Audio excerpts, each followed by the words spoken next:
Hola, muy buenos días. Yo soy Marisa Escribano y quiero darles la bienvenida, muy especialmente el día de hoy, a Diálogos en Confianza.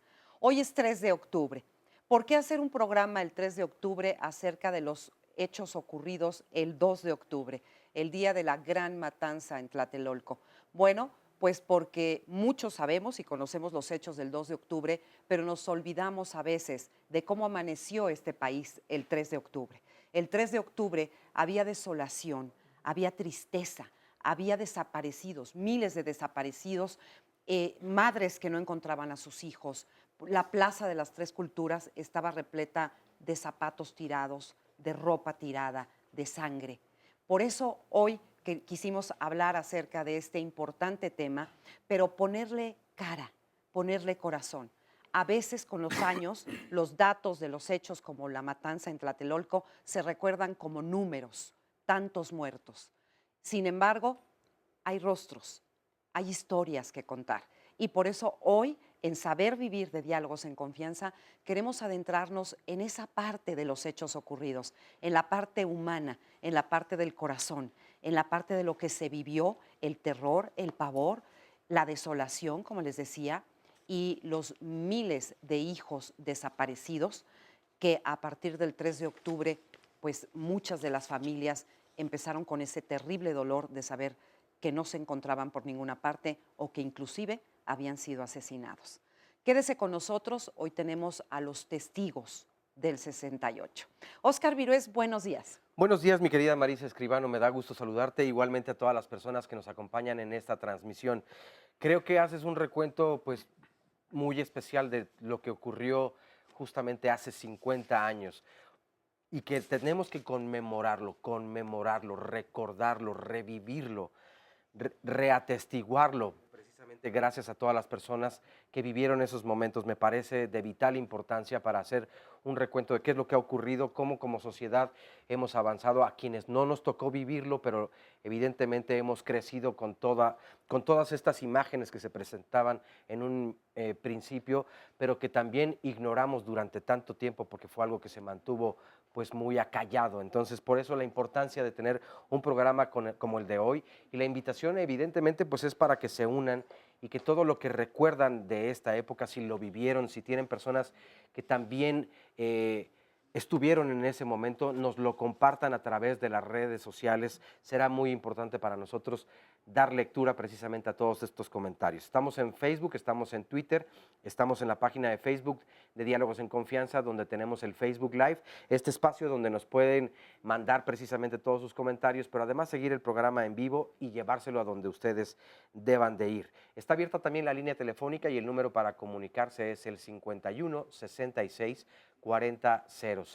Saludo a nuestras amigas y compañeras, a Fabiola Ruiz y a Istiel Caneda. Ellas son las intérpretes en la lengua de señas mexicana y nos acompañan como todos los días a lo largo de este programa. Desde luego le damos la bienvenida a quienes nos acompañan hoy aquí en el estudio de Diálogos en Confianza, muchos de ellos, algunas de ellas, testigos también precisamente de lo que se vivió en aquel entonces. Entonces, pues tenemos mucho que compartir el día de hoy y pues también desde luego le doy los buenos días y la bienvenida a nuestros especialistas. Así es, y los presentamos de una vez. Está con nosotros Juan García Colín.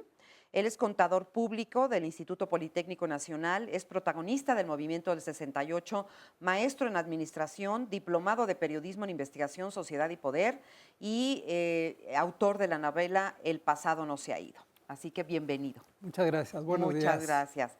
Juan Carlos Miranda Arroyo es profesor de la Universidad Pedagógica Nacional de la Unidad Querétaro en la UNAM y UPN, ah, UPN, ah, U- UPN. UPN, perfecto. Y vecino del edificio Durango. Durango, allá en Tlatelolco, ¿verdad? Coautor también de libros como Imágenes del Congreso Universitario de la ENEP Iztacala, así como el Memorial del 68 también, entre Así otras es. cosas, ¿verdad? Bienvenido Buenos también, días. Juan Carlos. Buenos Gracias. días. Mauro César Enciso es profesor del ESIME, del Instituto Politécnico Nacional, y ex integrante del Comité Ejecutivo Nacional de la Central de Estudiantes Democráticos. Bienvenido, Mauro, muchas gracias. Nos acompaña también Jorge de la Torre. Él es ex miembro del Consejo Nacional de Huelga de 1968 y residente de Tlatelolco. Bienvenido. Hola, Bienvenido, buen día, Jorge. buen día a todos. Y bueno, los invitamos a ver el siguiente testimonio y ahorita empezamos a platicar. Saqueado de la manera más sucia. Se nos ha dado en casa, creyéndose que nosotros los estudiantes caíamos en su juego. El movimiento estudiantil tuvo varios episodios y que algunos de ellos fueron en Tlatelolco, antes del 2 de octubre. Había habido mítines, aquí había habido asambleas estudiantiles y ese día, el 2 de octubre, se habrían reunido dos representantes del gobierno federal con miembros del Consejo Nacional de Huelga para tratar de sentar las bases de un diálogo. Entonces, bueno, pues el mitin dio comienzo, los oradores programados dieron sus mensajes, se anunció que se iba a suspender la marcha y que por favor al terminar el mitin se fueran a sus casas. Y se dijo, hay muchos policías y soldados en la cercanía de Tlatelolco, no vayan a caer en actos de provocación. Había un helicóptero sobrevolando la plaza y ese helicóptero lanzó unas luces de bengala a las 6:10 y a esa hora empezaron a disparar francotiradores desde la Torre de Relaciones Exteriores, desde la azotea de la iglesia de Santiago, desde el edificio 11, desde el Chihuahua, hacia los soldados que iban avanzando hacia la plaza y hacia los estudiantes que estaban en la plaza. Los soldados pues contestan el fuego de quienes en ese momento no se sabía quiénes eran, les estaban disparando, porque todavía no se sabía que eso se llamaba Batallón Olimpia y que venían vestidos de civil, pero que eran pues parte del ejército. Hay un corredero de gentes para salir de la plaza que era y es pues un espacio cerrado, era una ratonera y pues algunos logran ser acogidos por vecinos de los edificios cercanos que les abren las puertas de sus departamentos para darles cobijo, otros logran escapar por los andadores y muchos caen muertos ahí en la plaza. La zona de Tlatelolco se volvió una especie de zona de guerra, pero de una guerra no declarada, es decir, no estábamos en guerra contra ningún país, era una guerra del gobierno de este país contra sus estudiantes, ¿no?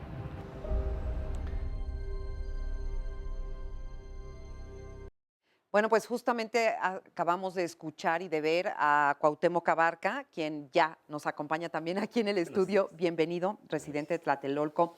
Y estábamos viendo estas imágenes y yo creo que lo primero que se me viene a la mente, hablando un poquito de los hechos como ocurrieron, es, ¿se sentía algo, Cuauhtémoc? O sea, ¿ustedes presentían que se venía algo tan duro como lo que sucedió?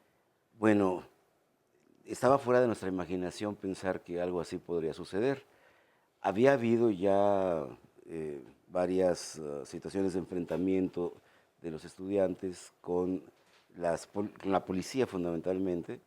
Hay que recordar que en Tlatelolco teníamos dos escuelas del Politécnico, la Prevocacional 4, que hoy día está ocupada por la Clínica 27 del IMSS, y la Vocacional 7, que era un modelo piloto ejemplar del Politécnico, porque enseñaban técnica y humanidades. Y esta estaba junto a la Plaza de las Tres Culturas, y esta había sido ocupada ya militarmente desde días antes, el 18 de septiembre para ser precisos, y ese día hubo una matanza de los estudiantes que estaban cuidando su escuela, de la que poco se sabe, pero llegó el ejército y mató a todos los que estaban de guardia, pero hubo 4 testigos que estaban dormidos en sitios recónditos, 2 en un plafón, del teatro, que hoy es, bueno, el auditorio de la escuela, que hoy es el Teatro Isabel Corona, Sí. y otros dos estaban, como no encontraron sitio en los salones, se metieron abajo de, de la cafetería, Ajá. en la parte de abajo, había un huequito y ahí pusieron sus colchonetas para dormir. ¿Y ellos se salvaron? Y esos son los que se salvaron y contaron esta historia. Entonces, ¿Y eso cuándo fue? el 18 de septiembre. O sea, eso fue mucho antes. Entonces, en el mitin previo al 2 de octubre, pues la escuela estaba ocupada, había policías que se veían en los techos de la Vocacional 7, y el 2 de octubre, extrañamente, no se veían esos policías, pero los alrededores de Tlatelolco estaban llenos de policías y de soldados. Entonces, ¿Cuántos años tenías tú ahí? 14, 14 años. sí, estaba en secundaria. Ajá. Entonces, ¿Qué te motivaba a estar ahí? bueno, mi hermana mayor era estudiante de la normal superior y pues la acompañé a varias reuniones en la normal superior y a las marchas importantes, el 13 de agosto, el 27 de agosto, el 13 de septiembre. Estuve en el Zócalo la noche del 27-28 cuando entró el ejército.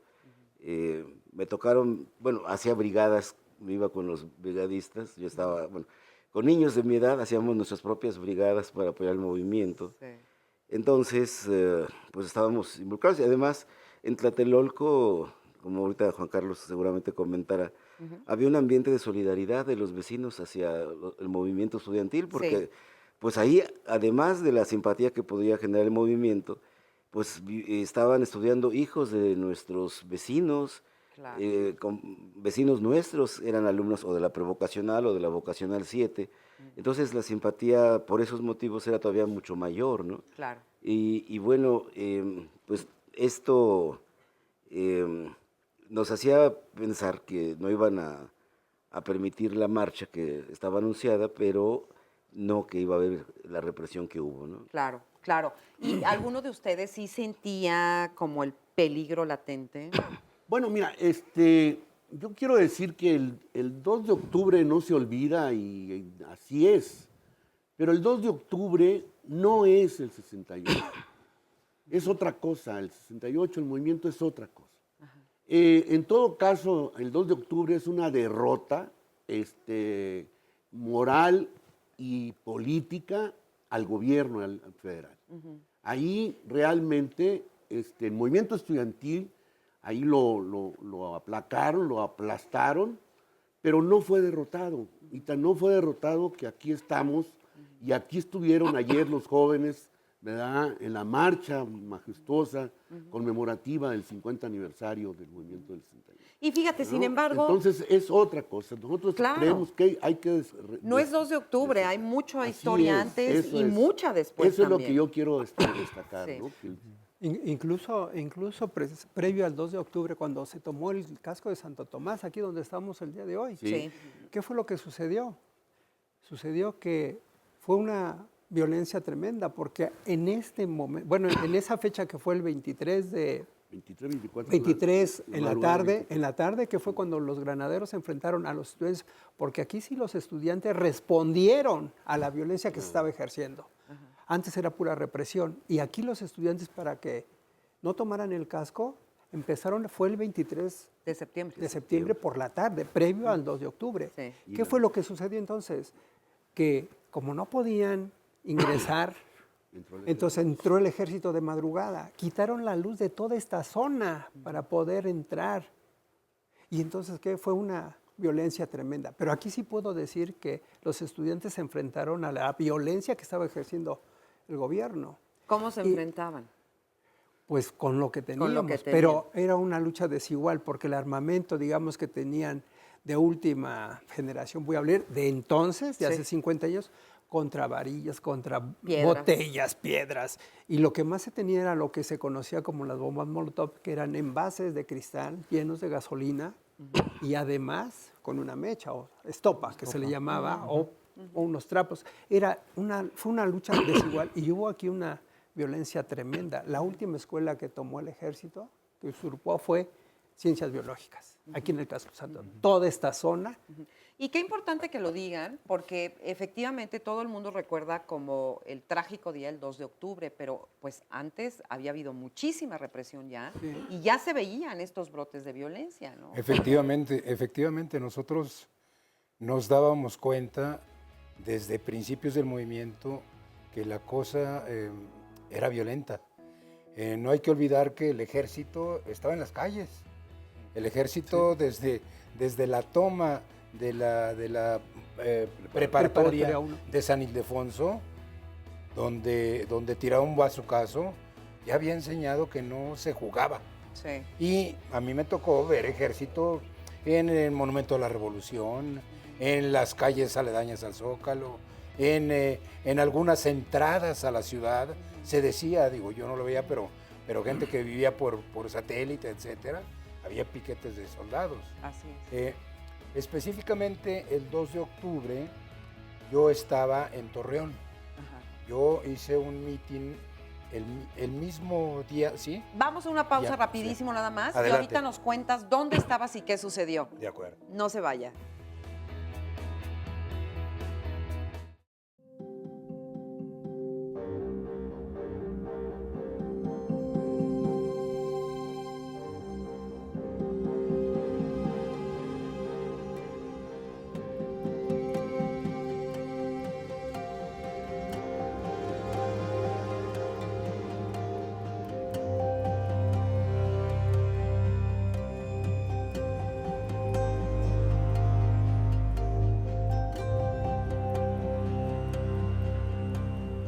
Mi nombre es José Gabriel Guedea. El día de los acontecimientos, el 31 de agosto, oímos que en la vocacional 7 estaban gritando auxilio, nos están matando y nos están etc. Y nos salió lo valiente y patriotas, saltamos la calle, fuimos un montoncito y nos dirigimos hacia la vocacional 7 y ahí estaba esperándonos el heroico ejército. Culatazos, bayonetazos, de todo. Entonces, a mí, en lo personal, me detuvieron con un grupito X y fuimos a dar a Tlaxcuaque. Después de Tlaxcuaque nos llevaron a El Carmen. Después de El Carmen nos llevaron a Gobernación. Cada vez con diferentes grupos iba yo. Me iban cambiando de Gobernación a Lecumberri. En Lecumberri nos asignaron una crujía que era para 2 personas y éramos 13 cuando estábamos ahí. No había camas, era nada más puro herrería de cama y nos dormíamos en el bisuelo. Nos sacaban a comer una vez cada 24 horas en la madrugada para que comiéramos aparte y que no fuéramos a volver comunistas a los presos comunes. Para nada salíamos durante el día. Nos abrían la mirilla nada más para decirnos, hijos de la chingada, los vamos a matar y etc. Y de vez en cuando entraban en la noche, sin saber ni por qué ni para qué, y cuerda, darnos de palos a todos. Hasta que mi padre, que era general del ejército mexicano y que era jefe de la zona militar en Hidalgo, fue investigando a fuerza. Y ya dio conmigo y me sacó. Mucha gente se quedó ahí. Estuve 6 meses preso porque por suerte mi padre dio conmigo. Me dio una boletita manuscrita donde decía que había salido el día siguiente de que me detuvieron. Pues muchísimas gracias al testimonio de José Gabriel y imagínense, es parte de las miles de historias que se escuchan con respecto a lo que tantas personas vivieron y que hoy están aquí además para contarlo. Muchas se salvaron, pero la gran mayoría les fue como en feria, ¿no? O sea, supieron o tuvieron personas cercanas que hubieran desaparecido y nunca los volvieron a encontrar. Compañeros del Comité de Lucha. Ajá. Yo debo decir que yo era miembro del Consejo Nacional de Huelga. El Consejo Nacional de Huelga era el máximo organismo de dirección política del movimiento. Estaba conformada originalmente por 3 miembros de cada una de las escuelas participantes. Pero al interior de cada una de las escuelas había un comité de lucha. Yo también formaba parte del comité de lucha de mi escuela. Y todo esto viene a cuento por lo que estaba platicando un poco antes, que estaba en Torreón. Resulta que en un momento dado, el 17 de septiembre, por ahí, 17 seguramente, el Consejo Nacional de Huelga decidió que el movimiento debería diseminarse a más provincia de la que había. Entonces se mandaron, te acordarás de Anselmo Muñoz de CIME, se le encargó que era miembro del Consejo Nacional de Huelga, que coordinara una serie de grupos que fueran a provincia. A mí me tocó ir a Torreón con un compañero que me asignaron de la Escuela Nacional de Economía, de la universidad. Yo era de la Escuela Superior de Ingeniería Textil del Politécnico. Entonces nos mandaron a Torreón y en Torreón empezamos a hacer reuniones, asambleas en las escuelas de medicina, de comercio, de leyes, etcétera. Entonces, ¿Buscando qué? buscando que se pusieran en huelga para apoyar el movimiento, porque ellos estaban en clases. Entonces, lo logramos, por cierto. Y a lo que venía a cuenta es que el 2 de octubre nosotros estábamos haciendo un mitin en la Plaza de Armas de Torreón al mismo tiempo que se estaba haciendo el mitin aquí. Y estamos hablando de provincia.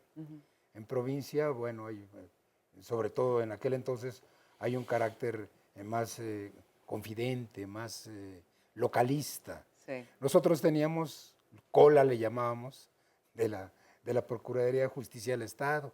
Nos habían asignado unos agentes a los revoltosos del Consejo Nacional de Huelga que a ver qué fuimos iban a parar. hacer. Exactamente, que estaban haciendo, pero pues eran nuestros cuates. Ya digo, eran gente mayor, pero pues andaban con nosotros, siguiéndonos, etcétera, etcétera.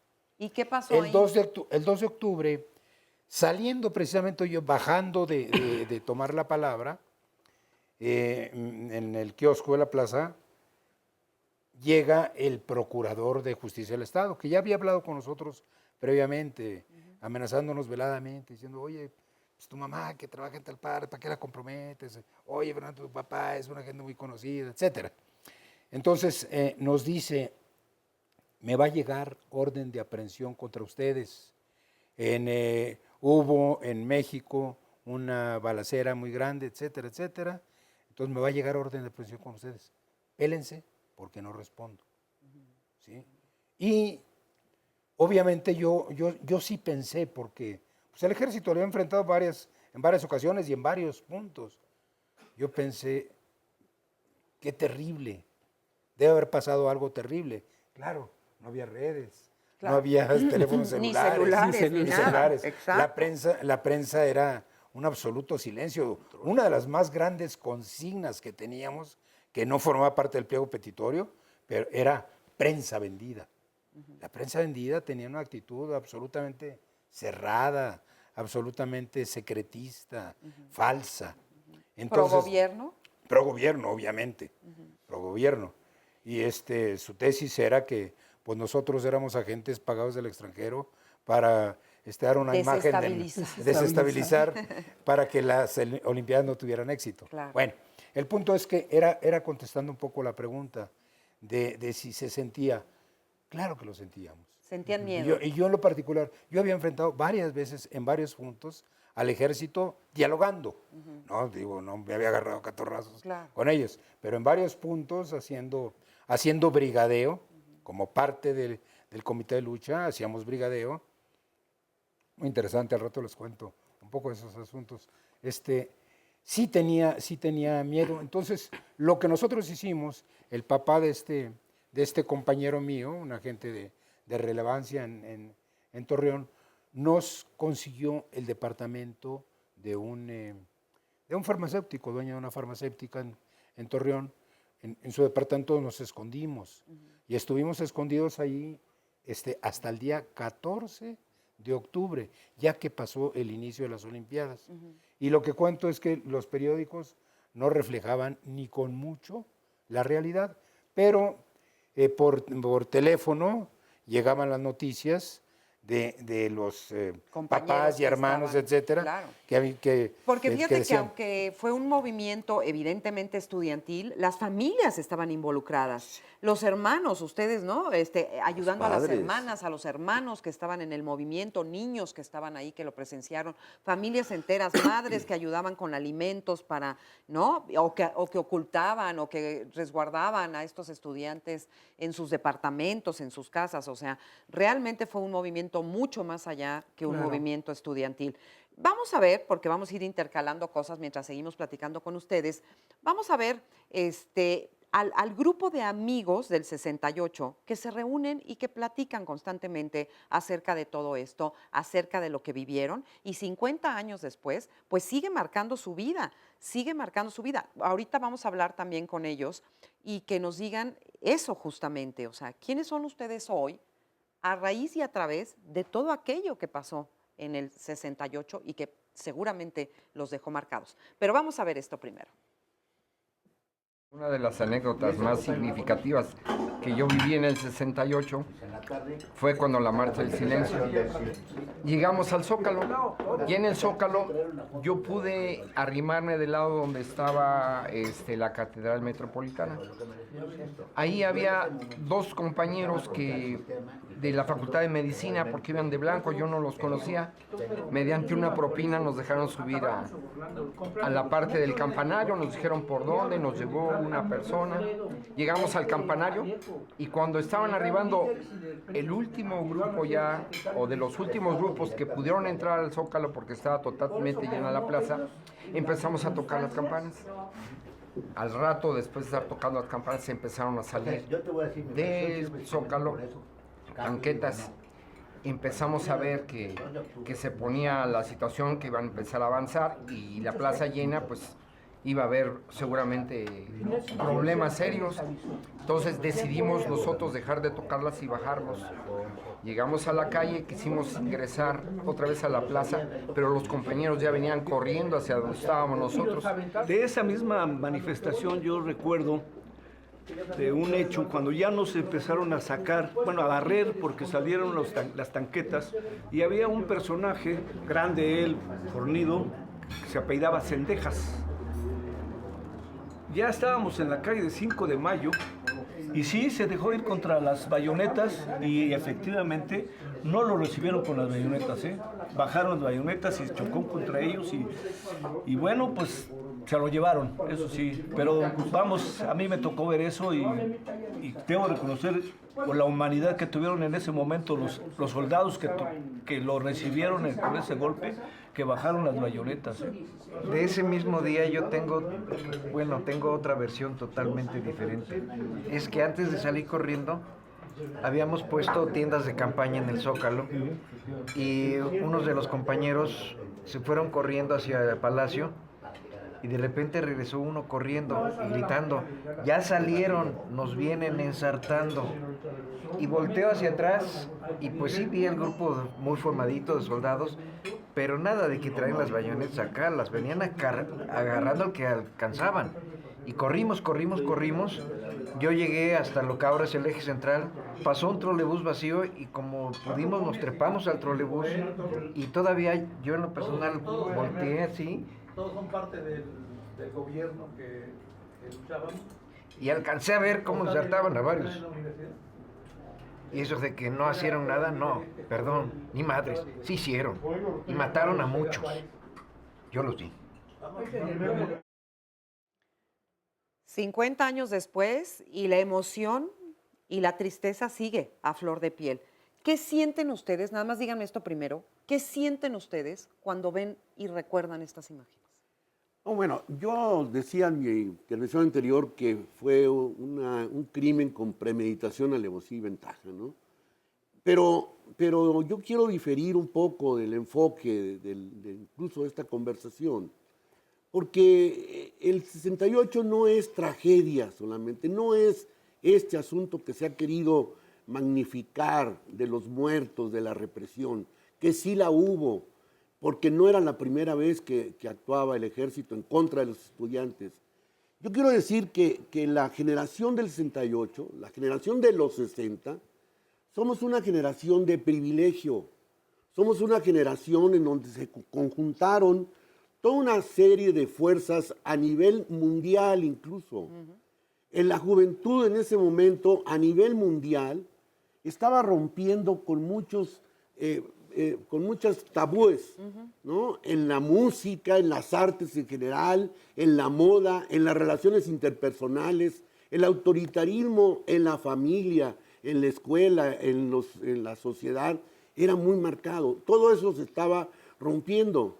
Recuérdese que había surgido la música desde el rock and roll, ¿verdad? Con los grupos que aún algunos perviven, rompiendo todo eso.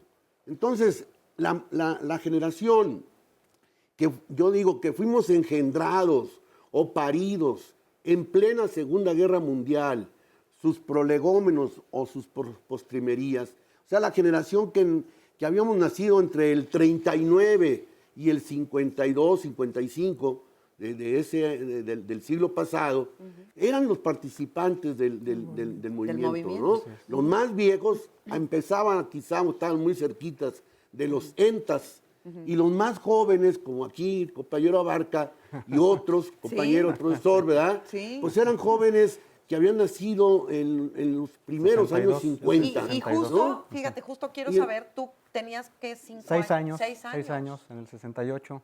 Yo quiero comentar y compartir esta parte de que efectivamente 2 de octubre es muy importante, muy simbólico, pero no se debe de reducir todo el Claro. movimiento a esa fecha. Yo quiero compartir rápido una parte de la historia como niño. De los días antes del 2 de octubre, en las noches había corretizas por aquello de que policías y granaderos, incluso cuerpos civiles, fuerzas civiles, correteaban a los estudiantes y entonces los estudiantes se defendían. Y a nosotros nos tocó como niños observar que aventaban los estudiantes bombas Molotov, pero los granaderos obviamente sus granadas. Y a nosotros como niños nos decían mis padres, los vecinos, tápense con toallas mojadas, ¿no? Esta parte de la tensión que decía, sí había mucha tensión porque hubo mucha violencia antes de esa fecha y nosotros aprendimos a evitar la intoxicación de los gases, a cerrar las ventanas con mucho cuidado, porque si lo hacíamos, en Tlatelolco se abrían las ventanas hacia afuera antiguamente y hacían mucho ruido, entonces rápido, ¿En qué edificio Durango, vivías cuarto en el piso, Durango? entrada C, y entonces había mucha tensión. De hecho, el 2 de octubre a nosotros como niños no nos dejaron ir a la plaza, pero sí nos dijeron, en el primer balazo que se suelte, se suben rápido al departamento. Yo tengo un hermano mayor, 2 años más grande que yo, y los dos salimos corriendo. Mi mamá había ido a comprar el pan y alcanzó a ver que los estudiantes estaban muy tensos, muy nerviosos, la gente que estaba en la plaza muy nerviosa, porque había un ambiente de mucha violencia generada obviamente por las fuerzas públicas. Y como niños también, imagínate, claro. ¿no? Que te enseñen a cómo no respirar los gases. Exactamente. A los Apagar las 6 luces, años. apagamos las luces para que no nos identificaran. Mi mamá gritaba, suelten los asesinos, los estudiantes no son delincuentes. Ay, qué Desde las barbaridad. ventanas Y los además ven. recibiste un balazo, ¿no? En el departamento entró un balazo el 2 de octubre. Sí. Vamos a una pausa y seguimos platicando. No se vayan.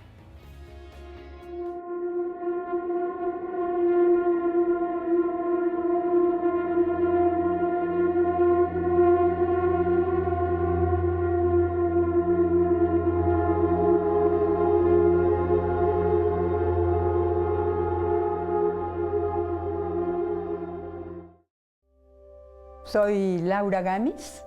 Como buena estudiante de ciencias políticas, como buena rebelde de nacimiento y demás, yo estaba en contra de lo establecido, como en ese momento pues lo estaban casi todos los jóvenes del mundo.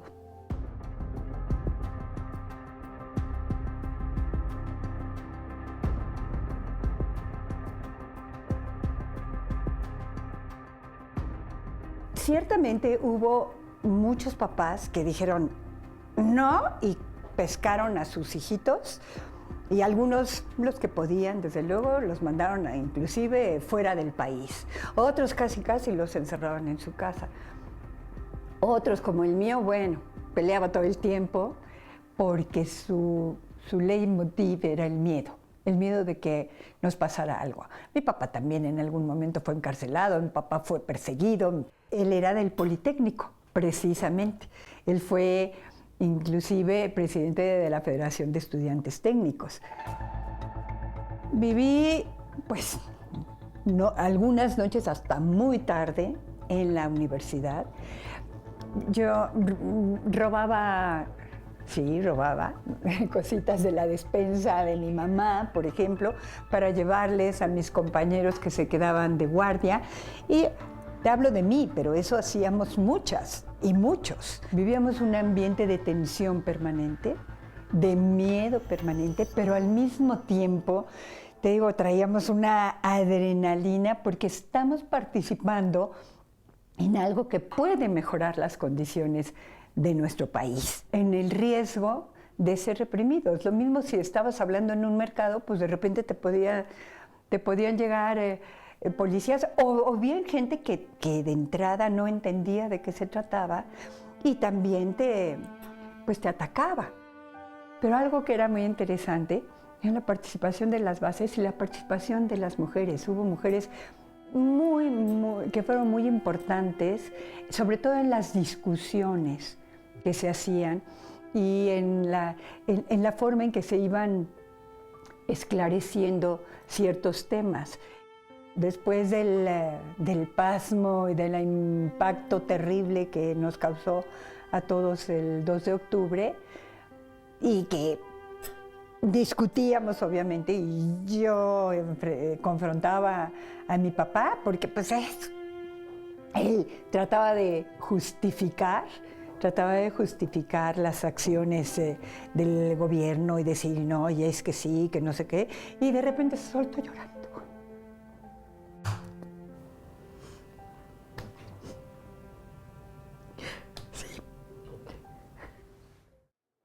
Estas son parte de las cosas que no se olvidan y Laura Gamis nos lo retrata muy bien, con mucho dolor, evidentemente recordando todo lo que ocurre, pero yo me doy cuenta que existen muchas ópticas y muy diferentes ópticas y cada uno y cada una precisamente es el tema de hoy, testigo de ese entonces de lo que ocurrió y están de viva voz compartiéndolo para que sepamos cómo lo vivieron y qué es lo que ha pasado dentro de estos 50 años. Y hay muchos comentarios, les agradecemos mucho por compartirlos. Agustín García nos dice, saludos desde la Facultad de Contaduría y Administración del Salón de Costos. Omar BC pregunta, ¿de qué manera impactó su vida el acontecimiento del 2 de octubre? Lo han estado compartiendo. ¿Cuáles fueron las distintas fases del movimiento estudiantil? También nos pregunta. Lucero Prieto dice, gracias por compartir sus experiencias. No se olvida y no se perdona. ¿Hubo pronunciamientos, nos pregunta Rafa Mondragón, de organismos internacionales respecto de lo que estaba ocurriendo? MT Espinosa de los Monteros, es muy triste no olvidar, más es deprimente no aprender y repetir las historias. ¿Qué experiencia tan enriquecedora nos ofrecen para las nuevas generaciones? Nos comparte Agustín García. ¿Cómo marcó su vida ese movimiento estudiantil? Saludos a todos los panelistas, dice Porfirio de Anda, un abrazo fraternal, pero la historia siempre se repite y los políticos quedan impunes como siempre, con tristeza se les recuerda. ¿Cuáles fueron las distintas fases del movimiento estudiantil? Nos dice también por este otro lado Luis Villagrán, esto es lo que recuerdo yo del movimiento o del año del 68. Ay, no abre aquí bien toda la publicación, pero nos comenta, ese día salimos de casa, mi mamá al trabajo y me llevó a la guardería. Ambos eran de la Secretaría de Patrimonio Nacional y estaba en trabajo y guardería enfrente del Monumento a la Revolución. Cuando entramos a la plaza, todo estaba rodeado de camiones llenos de soldados. Recuerdo cómo me llamaron la atención, bien formados con sus armas, como en un desfile. Hasta un tanque o tanqueta vi. Sin terminar todavía la jornada, mamá pasó por mí a la guardería y nos fuimos caminando hasta el casco de Santo Tomás, ya que no había en ese momento transportes disponibles. Al llegar a la casa nos metimos corriendo. Alrededor del poli había muchos más soldados. Ya encerrados vi a mi mamá rezando. Ya en la refriega tocaron la puerta. Mamá abrió y pasó lo que narra en un principio. Dice que vivían enfrente precisamente de una de las escuelas del poli, aquí en el casco de Santo Tomás, y pegaban las balas en nuestras paredes. Y mi mamá nos comparte, metió a 4 estudiantes a la casa, los curó, los cuidó y lloró con ellos. Nefasta esa noche para México y todos los que atestiguamos lo que vivimos. Y esta llamada de Juan Francisco Meso Solís que dice, en ese entonces yo tenía 13 años, no prestaba atención a lo que era este movimiento. Recuerdo que los estudiantes gritaban que muera Cueto. Una noche cerca de Arcos de Belén y la Prepa 5 hubo muchos disparos por toda la noche. No sé bien quién era Cueto. Quiero pensar que era parte del cuerpo de granaderos. Es algo de lo que recuerdo de esas fechas, pero pasó antes del 2 de octubre.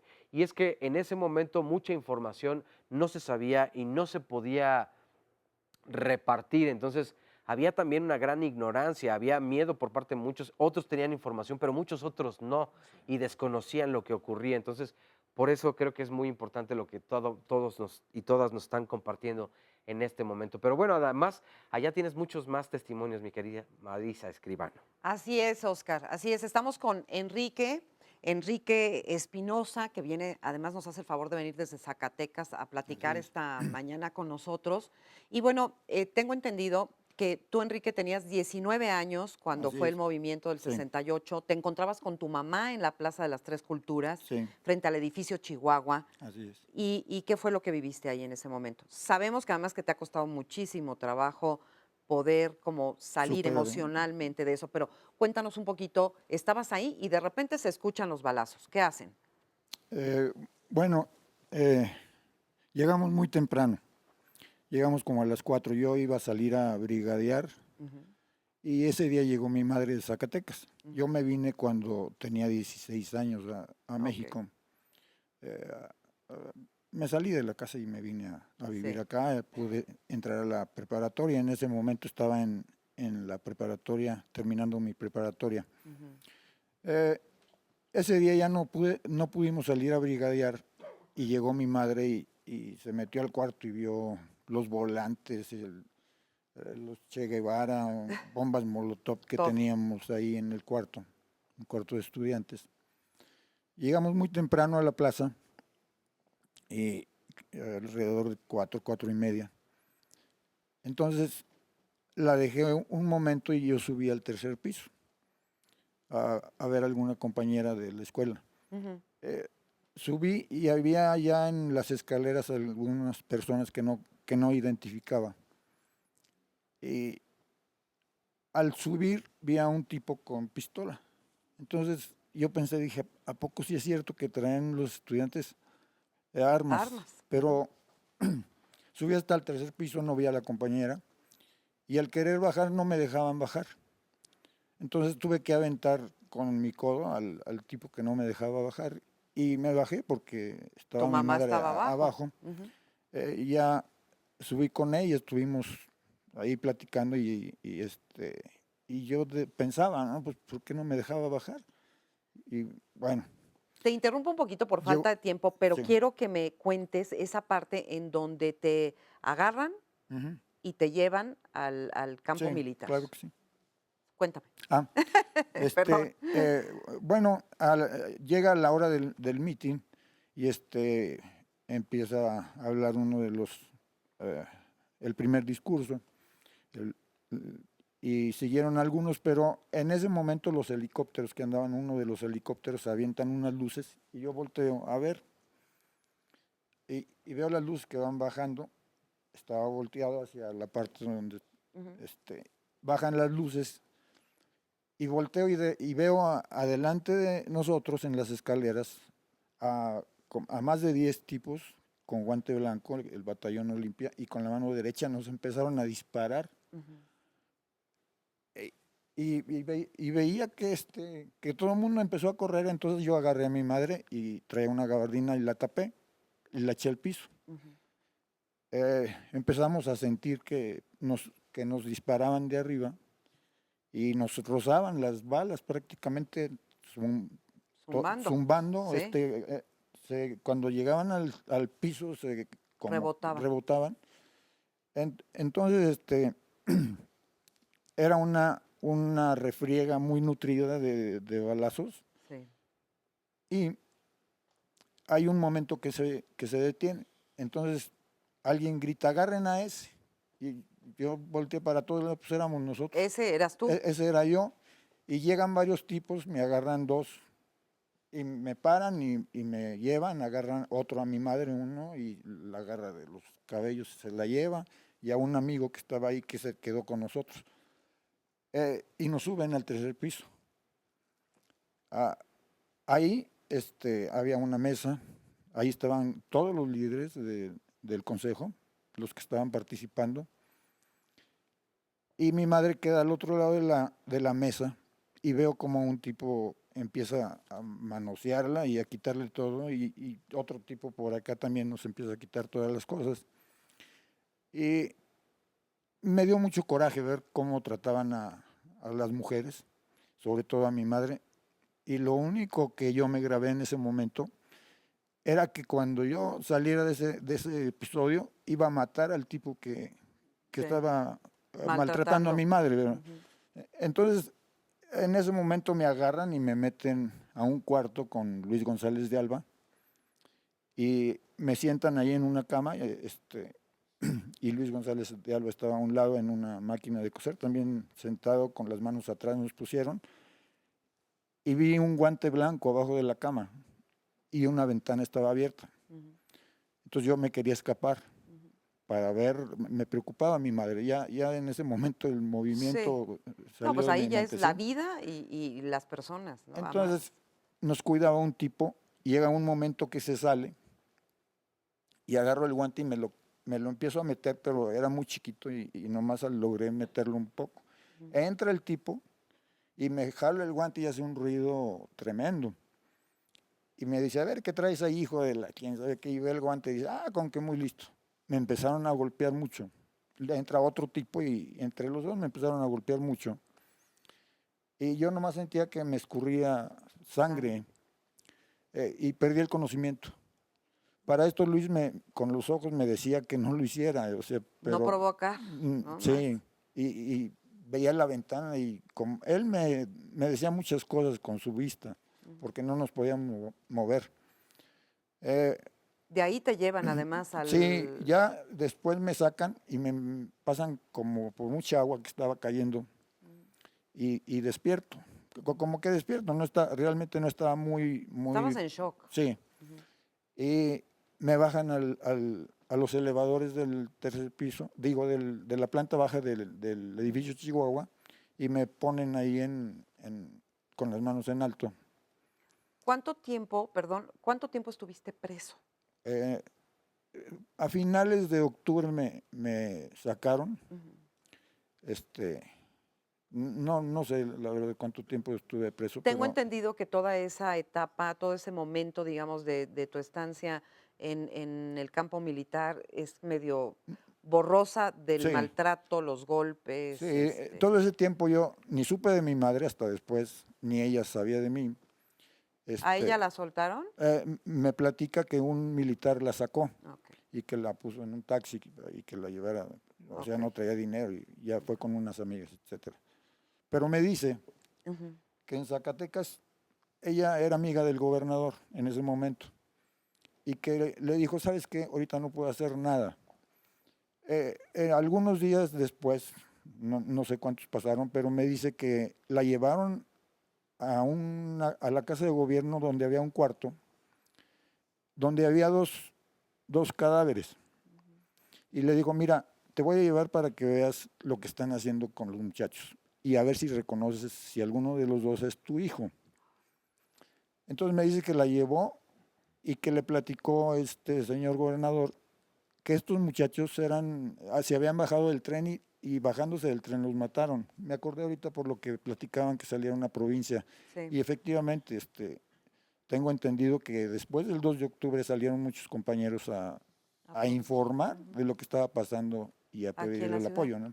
Dígame una cosa, por falta de tiempo tenemos que recortar un poquito la historia, lo lamento de verdad mucho, pero ¿cómo te quedas 50 años después de haber vivido eso? O sea, ¿eso en qué parte de ti queda? Bueno, de hecho, toda mi vida, el 68 me ha marcado, ¿no? Muchos años estuve sin pues mal, ¿verdad? Sin participar en nada. Te cambió la vida. Cuando regreso a la preparatoria, muchos compañeros se fueron a la guerrilla, otros se fueron a estudiar al extranjero, otros agarraron otras vías. Entonces yo me quería quedar para cumplir lo que me prometí, pero afortunadamente hubo quien me hiciera... Te ayudó. Sí, y salió de mi vida ese deseo de matar. Si no me hubiera ido a la guerrilla o no sé. Sí. Pero en fin, esa es otra cosa, pero... Sí. ¿Crees que tu vida habría sido diferente de no haber vivido eso? Definitivamente sí, porque yo siento que a los jóvenes, a los que estaban más jóvenes, a muchos nos afectó y somos miles, o sea, yo soy uno de miles de los que participamos en las brigadas. Te agradezco muchísimo, Enrique. De verdad, gracias por enriquecer este programa con tu testimonio. Muchas gracias. Vamos a ir rapidísimo a una pausa y regresamos con Mario.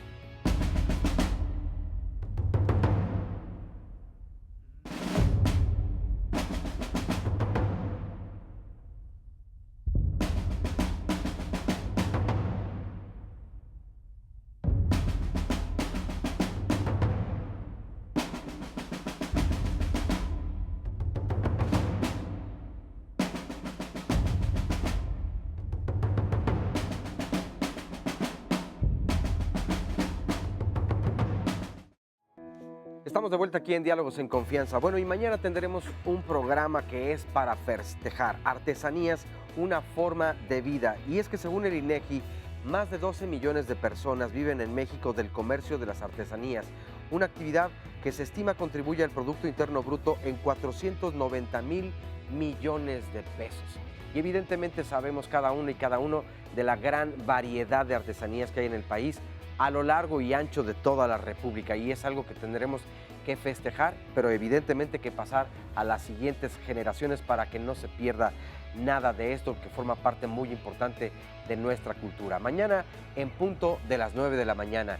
Y a propósito del tema de hoy, Canal 11 tiene sorpresas especiales, y es que hoy no se pueden perder el programa Memoria 68 a las 8 de la noche, y esta producción de Canal 11 nos permite recordar a los protagonistas y a las protagonistas de las hazañas deportivas y algunos de los acontecimientos de los Juegos Olímpicos que se celebraron en 1968 precisamente. Y el sábado 6 de octubre tienen una cita también aquí en Canal 11, esto será a las 10:30 de la noche, porque podrán disfrutar de la serie documental A Medio Siglo de México 68, dirigida por Carlos Volado. Esta producción de Canal 11 busca motivar la reflexión de los acontecimientos que tuvieron lugar durante 1968 y sus repercusiones para la vida social, cultural y política, y se incluyen registros históricos y entrevistas a diversos personajes de la época. Así que la invitación es tanto hoy como para el próximo sábado, para que puedan recordar justamente todo lo que ocurrió en aquel entonces. Vamos a ver a continuación la siguiente entrevista. Bueno, la experiencia comienza realmente con el bazucazo. Me toca estar dentro de la preparatoria, en medio de la gente, de un lado policía, de un lado granaderos, tamarindos. El ejército nos traían a puro golpe y llegamos directamente a Lecumberri en la crujía H. Duré 3 días y me dejaron libre. Yo, por ejemplo, en el 2 de octubre, yo vi 2 cuerpos en el centro de la plancha y no podía ver desde lo lejos, no podía yo ver si estaban heridos, muertos o pecho tierra. Al momento de que sale la bengala y las balas, nos echamos a correr, niño y yo, atrás del Chihuahua, y pasamos entre todos los soldados con su bayoneta. Ninguno nos hizo nada. Todos pasamos entre ellos y nos escapamos del 2. Un detalle que recuerdo en relación a Tlatelolco es cuando Emilio Mesa, un querido amigo nuestro, me invita o me avisa a ir al mitin de Tlatelolco. Y me habla a la casa por teléfono y le doy cuenta de que me ha llegado ya la noticia de que había tropa sobre Miguel González y Calzada de Tlatelolco. Y esa es la noche ya cuando empieza a correr la noticia y ampliarse, por más que trataron los medios de bajar el tono a todo ello. Y es cuando comienzan también a aparecer los carteles que hoy son históricos. Y entonces la experiencia en los medios, les decía, era pues muy limitada, debido a que únicamente respondían al movimiento estudiantil la revista Sucesos para Todos de Gustavo Alatriste, la revista ¿Por qué? De Mario Meréndez Rodríguez, la revista Siempre de José Pajellergo y su suplemento cultural dirigido entonces por el profesor Fernando Benítez. La Fraternidad Politécnica Universitaria me otorgó un diploma por ser de los 3 últimos sobrevivientes de aquella época, de este grupo, que nos conocemos pues, desde 1968 en 1966. Las dos instituciones nos hemos unido y somos sobrevivientes realmente, no porque nos hayan matado a todos, mataron a los demás, sino algunos han fallecido a través de la vida. Tengo 70 años, así que... Y otros tampoco estuvieron, Bueno, pues ahí están esos recuerdos que al final de cuentas los han mantenido unidos a lo largo de todos estos años, hablando de eso, del movimiento del 68. Bueno, y estamos aquí con María Concepción. María del Consuelo. María del Consuelo, ay, perdón, ya te cambié el nombre. Que justamente me estaba comentando sobre algo muy importante, porque no olvidemos que todo esto se da en el marco de las Olimpiadas de México 68. Sí, mira, ante el testimonio que nos dimos, pues anteriormente que nos dieron, pues lo que yo te puedo decir, que escuché los balazos en Tlatelolco porque un amigo estaba ahí y entraron a su departamento, etcétera, etcétera, y que mi esposo era maestro universitario, palidece junto al testimonio que nos acaban de dar del señor de Zacatecas.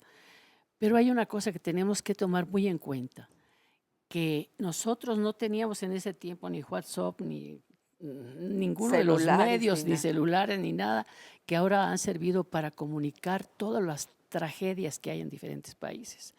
Y las Olimpiadas fue el escenario perfecto para que viera internacionalmente el mundo el repudio que se tuvo para el presidente y el vacío que se le hizo, y el contacto que se tuvo entre los jóvenes con los deportistas que vinieron, y eso fue una difusión internacional que le dio el acabose a Díaz Ordaz. Así es.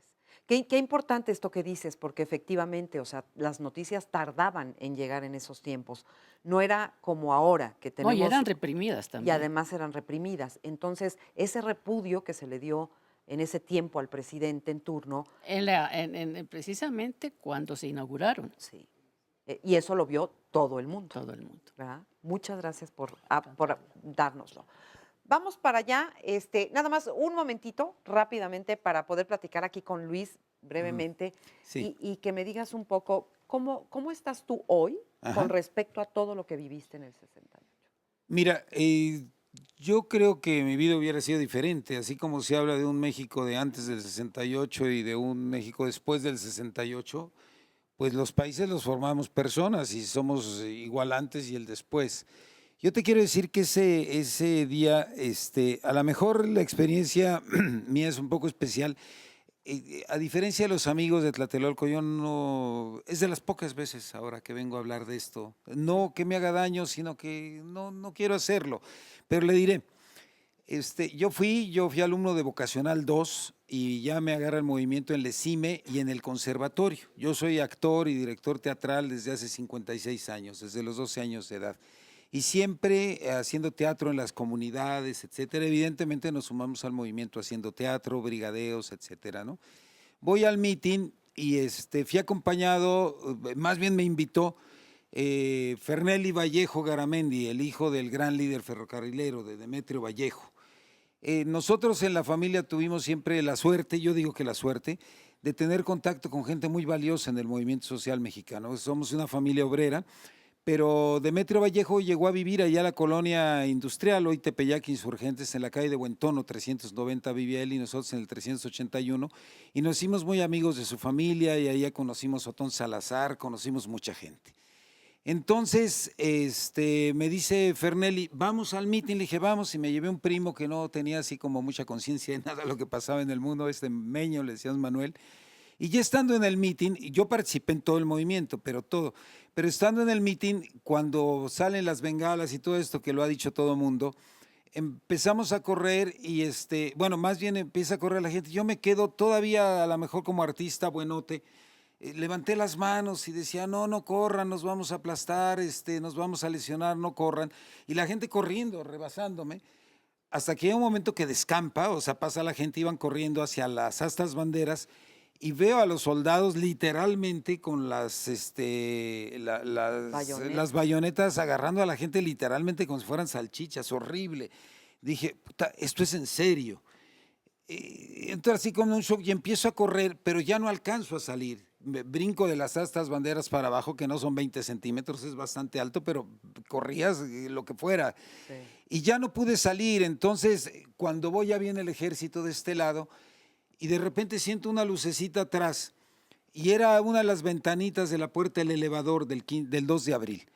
Entonces sentimos el elevador y abrimos la puerta y como pudimos nos metimos, se llenó el elevador y con las uñas así en las ventanitas para que no jalaran los chavos de fuera, porque si no ni subíamos nosotros ni podían entrar ellos. Hijo, qué angustia, y entonces logramos salir y se va el elevador. En el momento en que el elevador registra que está cerrada la puerta, y llegamos al primer entrepiso, que era, eso lo sabe muy bien los vecinos de Tlatelolco. Salimos y en el tercer piso, pues que es el primer entrepiso, se bajan todos corriendo y yo la imagen que tengo, que nunca la he podido borrar ni la borraré, eran todos los compañeros sentados ahí en el entrepiso, que era como una mitad de una ventana, sentados todos apiñados ahí y yo no entendía por qué no corrían, todo era rapidísimo. Y en eso siento, son los reflejos, ¿no? Todavía muy joven, tenía 18 años, siento, pasa un balazo, me echo hacia atrás y caigo arriba de una persona, que era una chica de prepa 9, que luego supe que era de prepa 9, se cierra la puerta y nos vamos al segundo entrepiso, al sexto piso. Y ahí salimos y ya no había nadie. Entonces bajamos y había como alambres, eso lo prepararon muy bien, eso fue un crimen absolutamente perpetrado. Por eso no subían los del tercer piso, eso lo reflexionamos después. Y entonces subimos al séptimo, al octavo, y contesta una voz de una mujer y ábranos, por favor, ábranos. Y una mujer sola con su niño, una madre soltera, nos abre la puerta y dice, estoy esperando a mi sobrino. Le decimos, señora, gracias por abrirnos la puerta. Y ahí pasamos toda la noche. Yo creo que soy de los pocos que no fui detenido, que no fui maltratado, pero que vi todo como que si estuviera en un balcón preparado para nosotros. Terrible, terrible. O sea, la gente dice que no es cierto. Yo vi 2 fusilamientos en la pared de la iglesia. Vi cómo estaban rematando a los cuates ahí abajo. Era un escenario, imagínate, desde el 8º piso ver eso.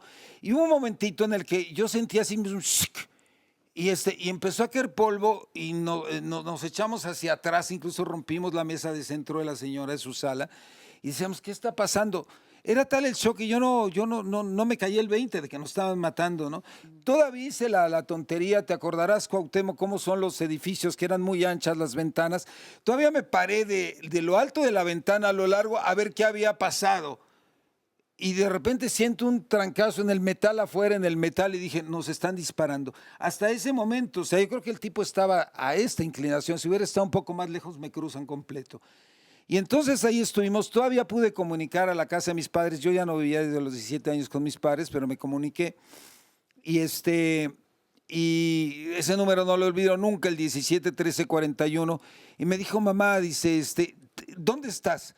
Entonces la señora me dio su número, me llama de regreso mi mamá y me dice, la señora Lila tiene una hermana cuyo marido es policía y está ahí. Estate, no te muevas, vamos a ver qué podemos hacer, ¿no? Mi mamá era una hija de franceses, hija de españoles, nacida en Francia, le tocó toda la Segunda Guerra Mundial con un entrenamiento ella siempre estuvo impresionante luchando contra el fascismo a los 13, 14, 15 años de edad. O sea, que entendía perfecto. Entendía perfectamente lo que nos podía pasar, por supuesto. Y entonces en la mañana temprano se cortaron los teléfonos, la televisión funcionó un ratito, la cortaron.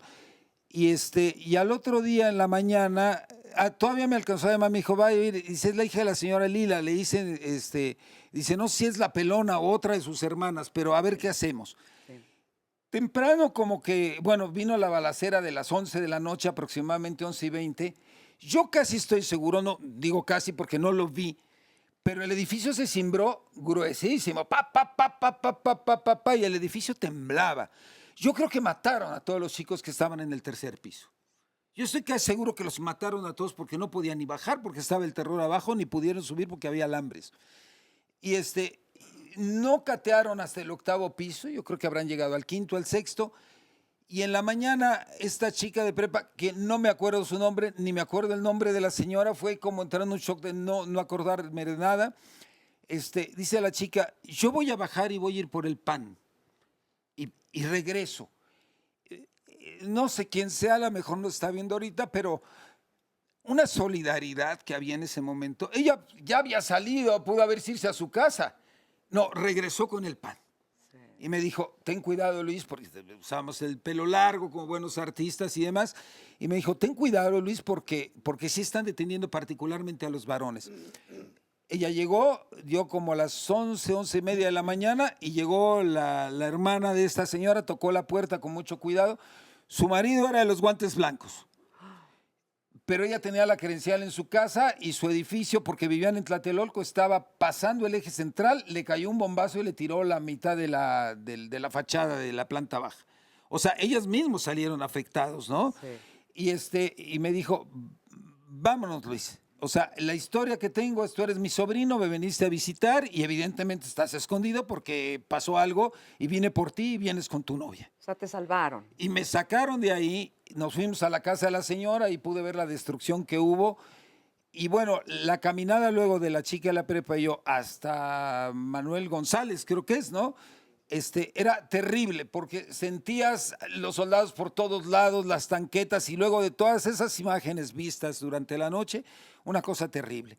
Yo quiero agregar, bueno, salimos y me escondí varios días, no quise llegar a la casa de mis padres. Sí, nada más quiero decir una cosa rápida. No quise llegar a la casa de mis padres porque tenía temor de que me siguieran, se fueran a meter para allá. Pero quiero recordar a Florencio López Osuna. Porque de repente decimos, el movimiento terminó en noviembre, en diciembre, nos preguntan, no, terminó, no ha terminado. Simplemente Florencio López Osuna, para mí fue asesinado también, aunque dicen que se murió en un intento con una prostituta en un hotel frente al PRI. Y no es cierto. Florencio venía de declarar, y esto por lo que dijo alguien de los panelistas, cosa que agradezco, en el sentido de que le acaban de hacer una entrevista en Radio Universidad, precisamente uno de los dirigentes, de los exdirigentes, el Pino, sí, Martínez de la Roca, y él dijo, tenemos que juntar a todos esos miles de 68eros. No era nada más el Consejo Nacional de Huelga. Así como este 1 de julio votamos 30 millones de personas para que las cosas cambien en este país, ahí éramos miles de personas que estábamos conscientes que queríamos cambiar las cosas. Y eso dijo Florencio. Dijo, tenemos que juntarnos todos los 68eros, no solamente la dirigencia, para hacer un debate muy fuerte y un castigo muy tremendo, particularmente a Luis Echeverría. Lo dejaron en un cafecito en San Cosme y amaneció muerto el otro día en un hotel que ahora lleva un nombre de lujo, pues, ¿no? Gracias por tu testimonio, pero Luis. Gracias a Florencio, gracias a todos, gracias a ti por recibirnos. Al contrario, una pausa rapidísima y regresamos.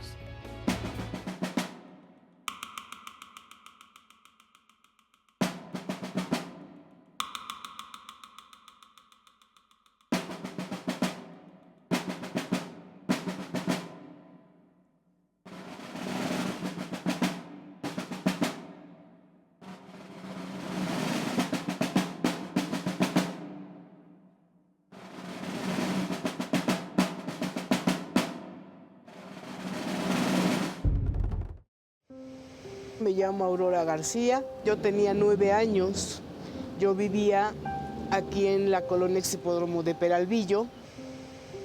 El 2 de octubre mi hermana se cae jugando en la calle y se rompió un brazo. Entonces se le habló a mi mamá para que la llevara al hospital.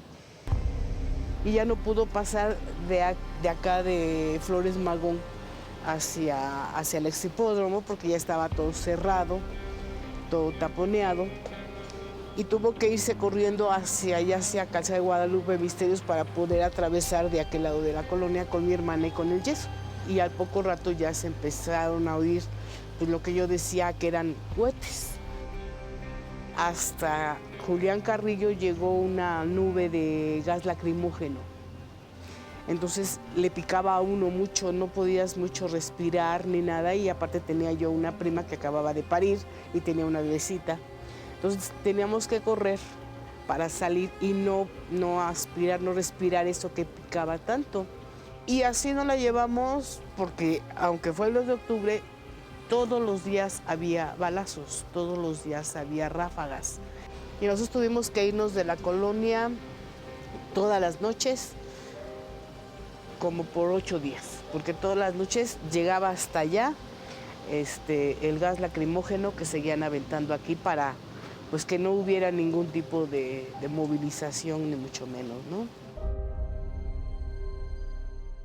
Dice, y todos los días y todas las noches había balazos, y justamente nos quedamos contigo, Juan Carlos, cuando nos ibas a contar del balazo que te dieron.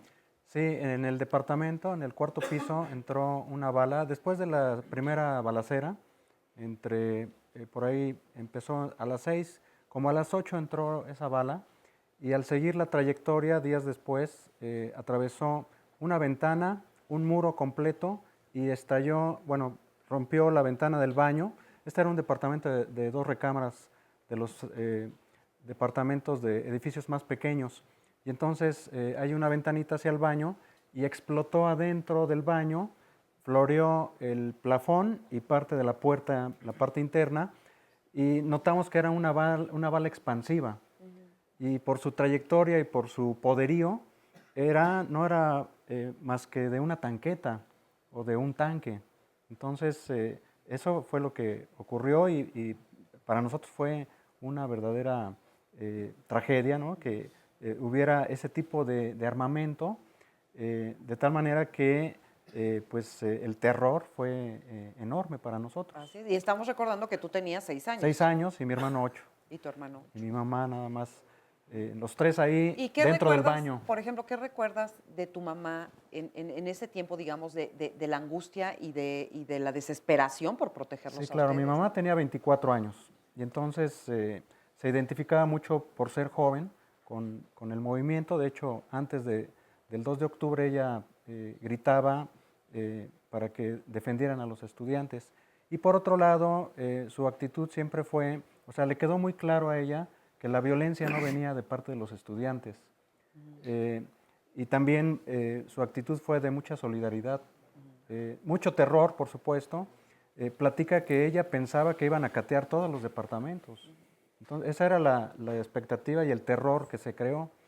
Y ya en la segunda balacera, platicando con ella todavía, mi mamá vive y podemos platicar, me dice que para ella la segunda balacera fue para sembrar terror también.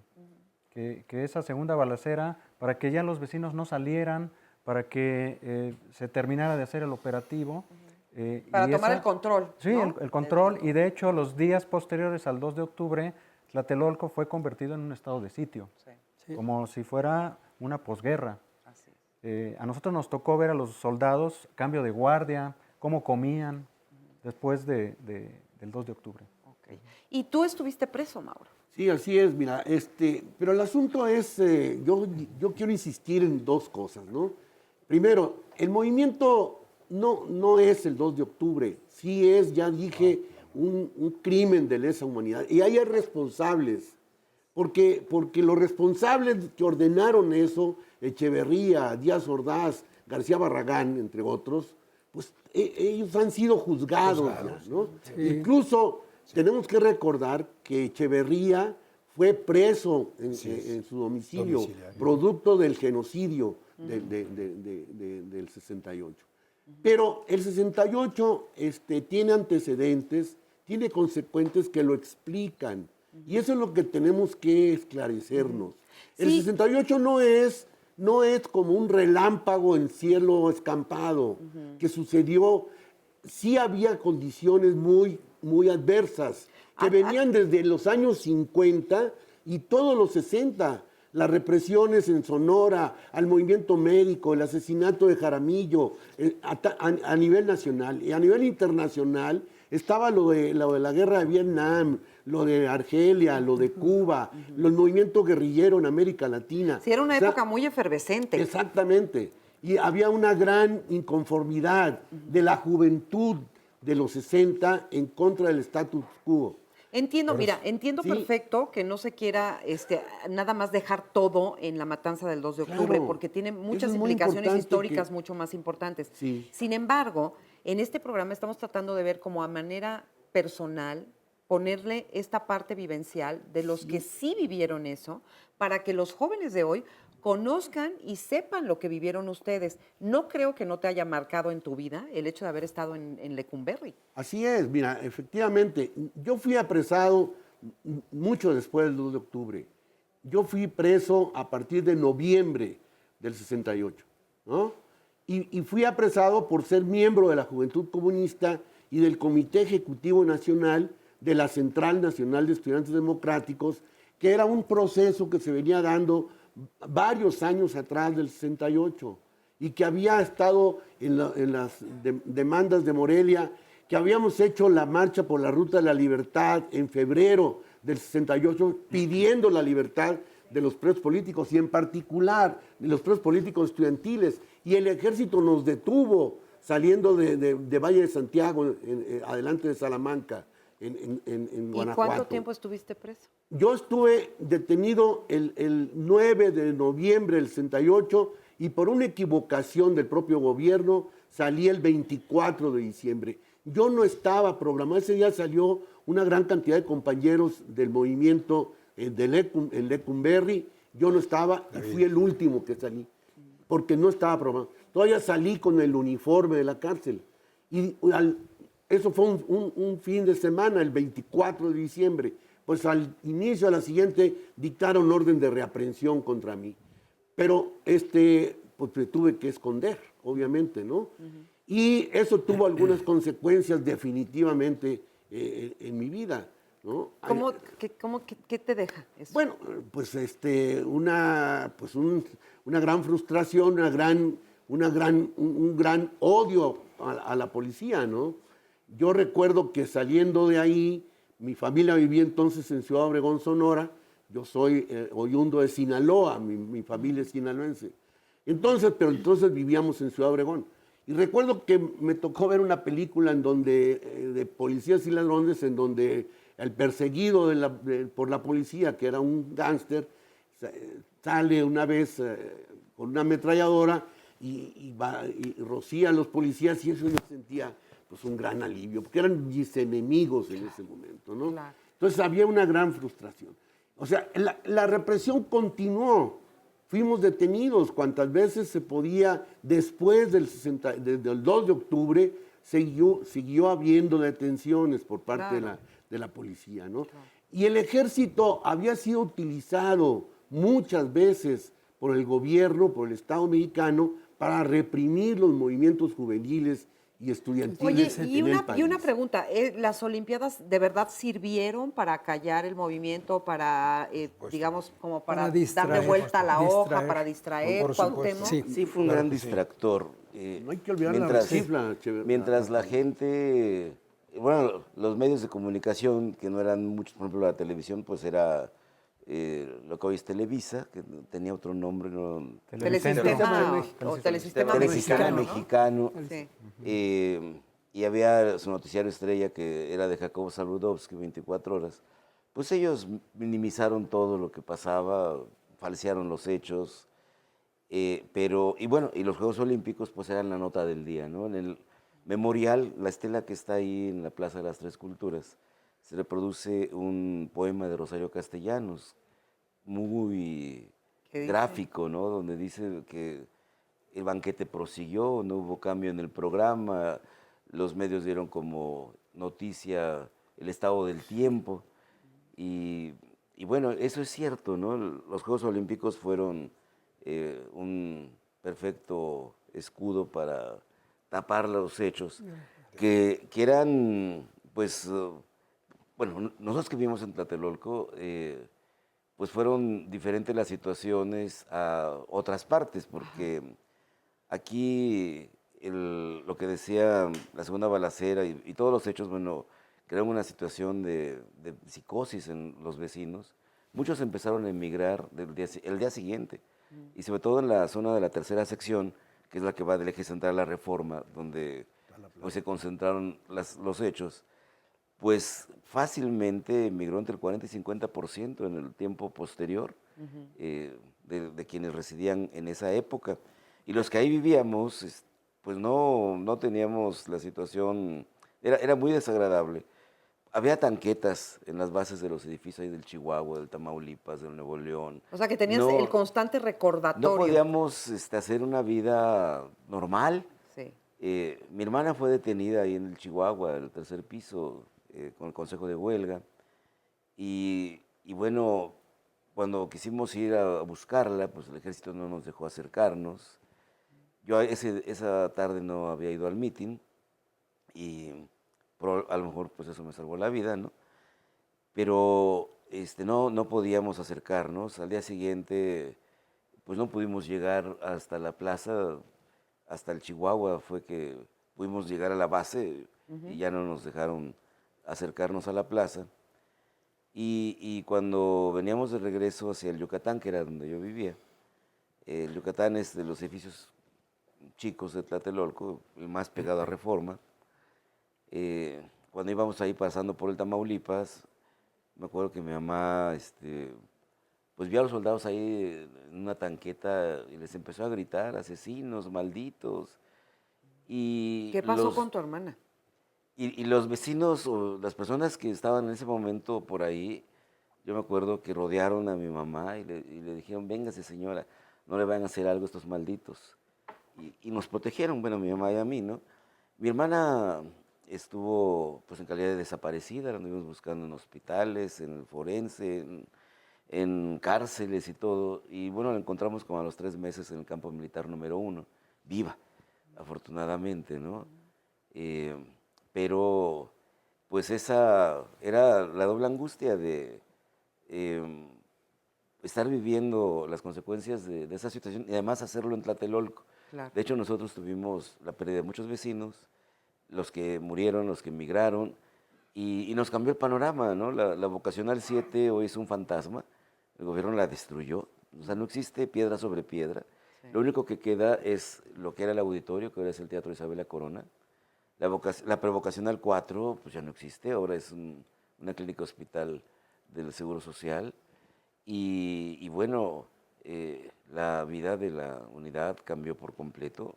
Y me imagino lo duro y lo difícil de las personas que incluso aún, perdón, las personas que aún viven hoy ahí, aunque no hayan sido protagonistas o estado en el movimiento del 68, yo me imagino que ahí hay una energía pues muy fuerte, un dolor muy fuerte. Ayer tuve la oportunidad de estar casi todo el día en la plaza y de ver a muchos vecinos llorar. Sí. Se remueven emociones. Es que eso es lo que veo. Estamos hablando de 50 años, Cuauhtémoc, y 50 años después el corazón sigue roto. Este tipo de situaciones no se olvidan. El 2 de octubre no se olvida, esas vivencias no se olvidan, ¿no? Sí. Y nos tienen que enseñar que si queremos un país mejor, bueno, tenemos que aprovechar esas experiencias de ese movimiento libertario que fue el 68 contra un sistema cuasi dictatorial, súper autoritario, en donde había una versión oficial que era la verdad única, como ahora nos quieren imponer las verdades históricas, ¿no? Los de Ayotzinapa y esas cosas, y que tenemos que valorar todas esas enseñanzas para que este país sea distinto y podamos realmente vivir como se dijo. Hace 4 días se inauguró en Tlatelolco el monumento a los ausentes y fue algo muy emotivo. Y en el discurso de la inauguración se dijo, porque queremos que el futuro no lo definan los ausentes, sino los presentes. Qué bonito. Y fíjate, y tú en tu libro, que se llama El pasado no se ha ido, pues hablas también de todo esto, por supuesto, desde tu propia experiencia, pero ¿por qué el título? Porque yo considero que todavía estamos en la misma situación. Respecto a y yo ahorita retomo esta pregunta, ¿qué fue lo que sucedió precisamente 10 días después? Se inauguró la Olimpiada, como acabamos de decir. ¿Qué es lo que pasa? Para mí sí fue una gran decepción, tristeza. ¿Por qué? Porque en el movimiento, yo hablo de todo el movimiento, ¿cómo éramos los jóvenes de aquel entonces? Entusiastas, creativos, nos apoyábamos. Rebeldes. Incluso aquí veíamos cuando la marcha que llegó también de Zacatenco y previa a la del 13 de agosto, a donde las mantas aquí nos extendíamos. Una de las peticiones que le hacíamos a la gente, al pueblo, es únete pueblo. Pero, ¿cuál era la intención o qué lográbamos? Lográbamos la empatía con todos los participantes en las manifestaciones. La manifestación era una verbena, era entusiasmo, todo era maravilloso. Y la gente, no nada más tenías tú la simpatía de la gente, también nos daban el corazón. Eso para mí fue extraordinario. ¿Qué pasa después del 2 de octubre? Tantito la manipulación del gobierno y tantito que una de nuestras características que todo se olvida. Ellos le tiran al olvido, nos manejan. ¿Y qué pasa? Como el día de hoy. Entonces, eso es una de las situaciones que yo vi dentro de... Así es. De y por esta eso situación. hacer estos programas para que la gente vea que no se olvida y que está presente. Vamos rapidísimo, perdón, a una pausa y volvemos.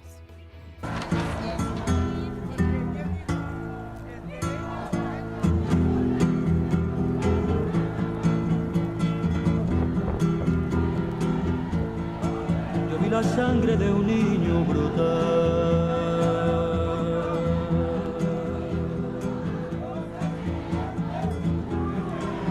Yo he visto a un niño llorando su suerte y me pregunto por qué tanta muerte, tanto dolor. Otros padres, otros niños, bajo un cielo abierto, le cantan al tiempo que no ha de pasar.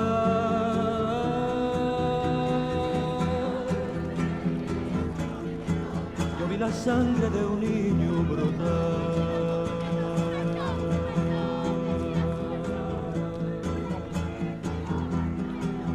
Yo he visto a un niño llorando su suerte y me pregunto por qué tanta muerte, tanto dolor, tanto napalm.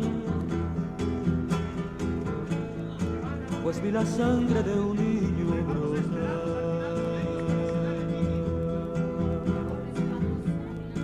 Pues vi la sangre de un niño brotar.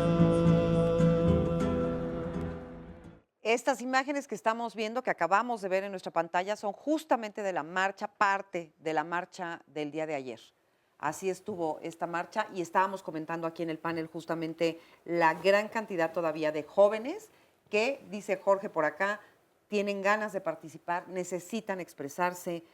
Por acá también estaban diciendo muchos jóvenes que están también en esta parte de querer participar, querer ser el cambio. Yo lo puedo resumir en sus cuantas palabras. En el pleno 68 la pradera estaba seca. Había una gran agresión acumulada por mucho tiempo a la población y a la juventud en especial. Cualquier chispa la iba a incendiar y la incendió.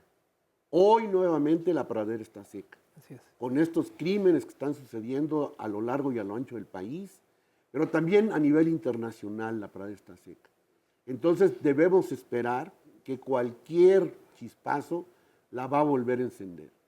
Yo decía, podemos parafrasear al Che cuando hablaba de crear 2, 3, muchos Vietnam en su momento, ¿no? Nosotros podemos decir crear 2, 3, muchos 68. Pero en ese sentido, de la rebeldía, de romper tabúes, de enfrentarse a lo establecido que nos está agobiando, con esta criminalidad que se ha extendido y con esta situación a nivel internacional. Basta ver lo que está pasando en América Latina, ¿verdad? En este momento, lo que está pasando en Europa, lo que está pasando en otros países, en contra de la humanidad.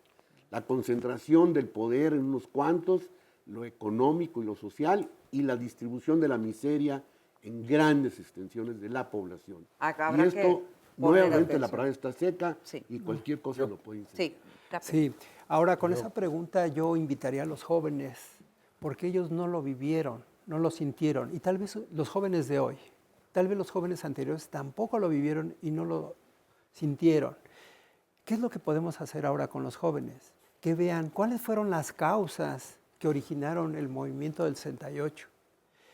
Tienen una herramienta enorme que son las comunicaciones en Internet. Entonces, que vean cuál era la situación de aquel entonces para que al día de hoy las traigan y vean lo que están viviendo ellos también. Era represión, violencia económica que ejercía el gobierno, violencia educativa. El día de hoy, ¿cuántos jóvenes quieren ingresar al Politécnico, a la universidad? ¿Cuántas fichas se entregan? Y no pueden. ¿A qué los orillan? No pueden trabajar, no pueden estudiar. Entonces, hay una violencia educativa el día de hoy. Sí. Hay una violencia económica que la vivimos el día de hoy. Que se den cuenta qué fue lo que originó el movimiento, tanta represión, la autoridad que había vertical. Entonces, ¿qué pasa? Que hagan una analogía, que estudien. Son creativos, tienen mucha imaginación el día de hoy y mucha herramienta con la que ellos puedan darse cuenta qué pasaba antes y qué está pasando. Claro. Hagan su analogía para que no pasen lo que nosotros vivimos, para que estos 50 años, que ya son experiencia, que tienen información, no se repita, para que ellos dentro de 50 años no estén todavía con esa situación. Esa es la invitación que yo les hago a los jóvenes del día de hoy. Muchas gracias. Jorge, ahora sí. Ya me quedé sin tiempo. Voy a tener que resumir con una publicación que hice en mi Face, ¿sí? Y contesto algunas de las cosas que quería. Decía así, en la conmemoración de este 2 de octubre, ya no lloremos a nuestros muertos, honrémoslos, poniendo más énfasis en el carácter libertario, analítico, imaginativo y ejemplarmente combativo de un movimiento estudiantil de 1968 limpio, valiente y con alteza de miras, porque así lo recuerdo. ¿Sí? Pongamos más énfasis en esto que en el carácter de víctima de una sociedad masacrada, con la intención de amedrentarla y desmovilizarla, como efectivamente sucedió durante décadas. Por eso el 2 de octubre es doblemente aciago. Es doblemente aciago por la muerte que trajo consigo y es aciago porque desmovilizó a la sociedad. La sociedad con el temor ya sabe lo que va a pasar si enfrentas con dureza a un Estado represor, ¿no? Recordemos más la bravura con la que aquel movimiento pacíficamente y con inteligencia, en poco menos de 3 meses, puso contra la pared, a pesar del apoyo absoluto, centavero y abyecto de la casi totalidad de la prensa de aquel entonces, a un gobierno autoritario, represivo e inmoral, que no encontró otra forma de acabar con dicho movimiento más que sembrando muerte y horror y encarcelando a gran parte de la dirigencia. Y la muerte y el horror que sembró ha hecho que durante décadas el miedo a masacres como las del 2 de octubre haya inmovilizado, lo que decía, a la mayor parte de la sociedad, al grado de que la magnitud de aquel movimiento no ha sido igualada. No cabe duda de que los tiempos actuales exigen en nuestro país un movimiento de corte social con amplia aceptación y unidad de propósitos. El gobierno autoritario, represor, corrupto e ineficaz que padecemos, junto con una clase política domesticada de las mismas características, una prensa hipócrita y manipuladora como la de entonces. Y es que estoy tratando de atender lo que él decía, ¿no? Resúmele, Jorge. Resúmele. Esta es la parte medular que contesta algunas de las cosas. Otra que quería decir es, después de que estuvimos encerrados hasta el 14 de octubre, un momento en que dijimos tenemos que ir a México a saber qué pasó con el Consejo, quién quedó, quién no quedó, se está luchando o no, había bravura. Entonces nos venimos a México, localizamos después de N peripecias a una parte del Consejo Nacional de Huelga. Los líderes, ya no los líderes superiores, sino los líderes emergentes.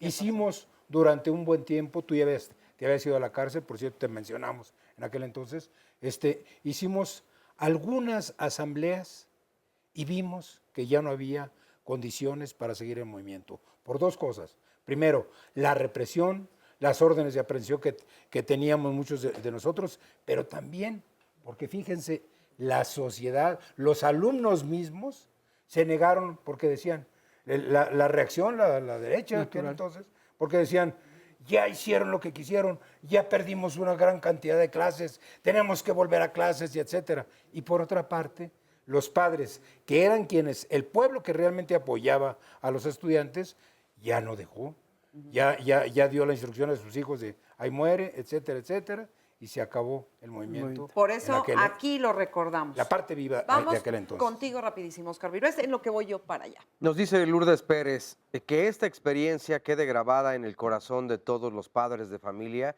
y orientemos mejor a nuestros hijos para que aprovechen la oportunidad de sus estudios y puedan agradecer este esfuerzo de ambos, familia y gobierno. La guerra no se gana con armas, se gana con educación e inteligencia. Que podamos todos los mexicanos ganar estas batallas y esforcémonos cada día por ser mejores personas y mejores seres humanos. Bueno, hay muchos testimonios todavía. Muchos testimonios. A ver, Gerardo. Bueno, yo estudié en la prevocacional 1, yo tenía 14 años cuando el movimiento estudiantil, era el capitán de la porra de la Prevo 1 y cuando se vino el movimiento nos conjuntaron a los que dirigíamos ahí a grupos estudiantiles y formamos parte del comité de lucha de la prevocacional 1 y después se convirtió en el comité de huelga. El 2 de octubre yo fui al mitin, llegué por la parte de la plaza, por lo que era San Juan de Letrán, y dije, no, pues desde aquí no se ve, ya hay mucha gente, me voy a meter al edificio Chihuahua. Y me fui, me metí, no había nadie, fue algo muy, muy raro y muy sospechoso, ¿no? Estaba desierto, todos los departamentos cerrados y todo. Y me subí, muy parecido a lo que contó el maestro Luis, me subí al primer balcón donde estaba el Consejo Nacional de Huelga. Ya estaban arengando a los estudiantes y hablando y todo. Y dije, no, pues aquí no puedo estar aquí, ¿no? Y nadie, no se veía nada raro, nada, más que el grupo grande de estudiantes ahí, dirigentes, y dije, me voy a ir más arriba para ver la plaza bien. Cuando subí al segundo balcón, que son cada 3 pisos, algo así, sí, pues yo tenía una vista muy bien de la plaza y había solamente una persona, pero parecía como extranjero, algo así como esto, alemán, una cosa así, blanco, muy alto, un 80, un 85, así como vestido de Dick Tracy, ¿no? Un sombrero calado hasta acá, el cuello levantado, todo, y tomando fotografías. No, yo dije, bueno, este cuate, ¿qué parece? Yo pensé un reportero extranjero, ¿no? Sí. Y en eso pasó el helicóptero y soltó las bengalas. Y le dije, yo pensé que estaban disparando y ya vi que eran unas lucecitas verdes. Sí. Y le dije, tome eso, fotografíe eso que está pasando, sí. Y en eso vi cómo venían los soldados subiendo por el puente de San Juan de Letrán y hacia la plaza. Yo no vi, se empezaron a oír balazos y yo lo único que vi que mucha gente caía. Yo no puedo decir que si fueron por balas de los soldados sí venían con los rifles así, pero si fueron balas de los soldados o solamente la gente se tiraba por pecho tierra, pero cuando cayeron las bengalas, la oleada de gente se veía así, ¿no? La confusión y empezaron a correr todos hacia la parte de abajo del edificio Chihuahua, que hay una caída ahí como de 2 metros y la gente empezó a brincar. ¿Y contigo qué pasó? Yo me subí y de pronto ya cuando volteé íbamos como 6, 7 muchachos y empezamos a subir escaleras tocando puertas, ábranos, porque empezaron los balazos y nadie abría. Hasta la última, antes de la azotea, ¿no? Los últimos departamentos, tocamos en las 4 puertas que son en cada descanso de escalera y nos abrió una señora. Yo iba hasta adelante, Cuando entré me caí porque estaba lleno ya de estudiantes ahí en el piso de la sala. Y entonces brincando así entre cuerpos y todo, ya nos acomodamos y alguien dijo, agáchense, agáchense. Ya para eso todavía había luz y las ráfagas empezaron a dar balazos en el ángulo, pues desde la plaza así, rompieron el foco de... Yo estaba tirado, rompieron el foco de la luz, estos de bombilla, me cayeron los vidrios calientes acá en el cuello y pues así, ¿no? Nada más me sacudí. Cuando rompieron el foco, la muchacha que después me enteré que era la sirvienta de la casa, era una señora que estaba sola con un bebé como de 1 año. Y la sirvienta, la muchacha era una morena así como costeña, muy morenita, de pelo chino, y empezó a gritar, nos van a matar, nos van a matar. La agarré de las greñas porque se levantó y la agarré de las greñas y le dije, agáchate, pendeja, ¿no? Y la empiné ahí junto con todos los demás. Y bueno, ahí nos quedamos.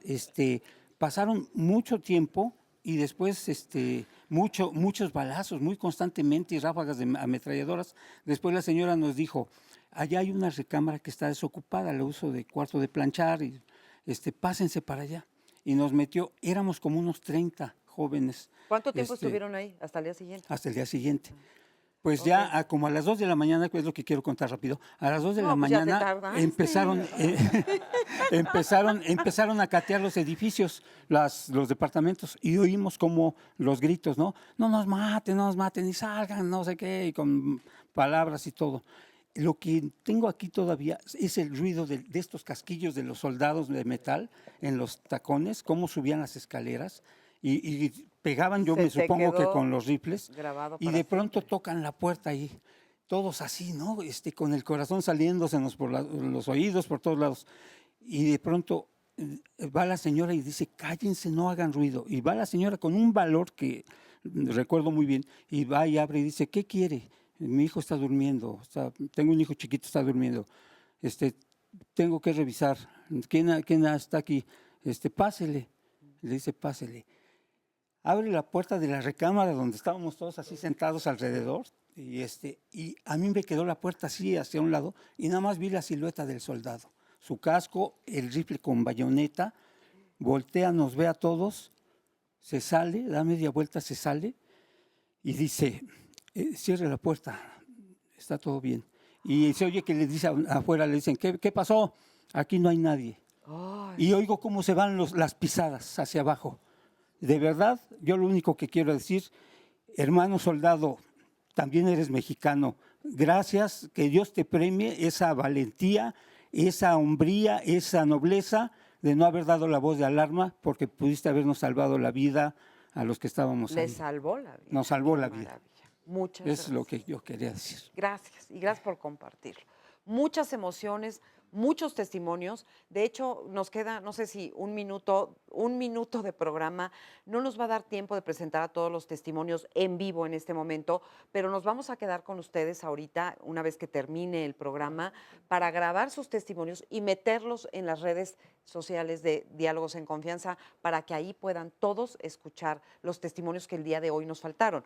Pero evidentemente, pues es muy complicado por el tiempo. Estamos hablando de historias de vida reales, de dolor, de mucho dolor, como ustedes pueden ver después de 50 años, y sobre todo combinar en este programa esta parte de lo social con lo humano, con la historia de vida de estos seres humanos que les tocó una época y un trance, digamos, muy trágico de la vida, de la historia de este país. Entonces, por eso lo quisimos compartir con ustedes, para que pues todos seamos conscientes y se haga realidad este lema que el 2 de octubre no se olvide.